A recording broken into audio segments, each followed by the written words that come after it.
Top quality और consistent performance के लिए सिर्फ सिल्वर पंप्स। टॉप क्वालिटी और कंसिस्टेंट परफॉर्मेंस के लिए सिर्फ सिल्वर पंप्स, नाम याद रखना।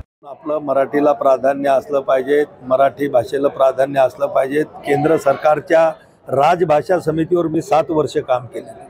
हे बघा, भाषा हे लोकांना जोडण्याचं साधन आहे। आपण मराठीचा अधिकार, मराठी महाराष्ट्रामध्ये बोलली पाहिजे, वापरली पाहिजे, त्याच्यामध्ये दुमत नाही।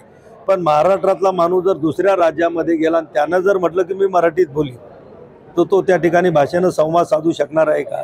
आज आपला देश असा आहे की आपल्या देशाला राष्ट्रभाषा नाही, पण हिंदी एक भाषा अशी आहे की जवळपास ती सर्वदूर साऊथमधले 1-2 राज्य जर सोडले तर सगळ्या राज्यांमध्ये हिंदी भाषा चालते। आणि हिंदी भाषा हे लोकांना जोडण्याचं साधन आहे, हिंदी म्हटल्यापेक्षा कुठलीही भाषा। आणि म्हणून लोकांना जी भाषा कळेल तर आपण तिथे व्यवहार करू शकू। आज आपलं जग इतकं छोटं झालेलं आहे, ट्रान्सपोर्टिंगचे साधनं एवढे वाढलेले आहेत की आज पंढरपुरातला माणूस उद्या दिल्लीत दिसू शकतो, उद्या बिहारच्या पाटणाला दिसू शकतो, लखनौला दिसू शकतो, राजस्थानमध्ये जाऊ शकतो। आणि महाराष्ट्रात मराठीचा आग्रह हा गोष्टीचं आमचं समर्थन आहे। पण देशामध्ये आपल्याला जर हे करायचं असेल तर हिंदीची माहिती असणं तेवढंच आवश्यक आहे।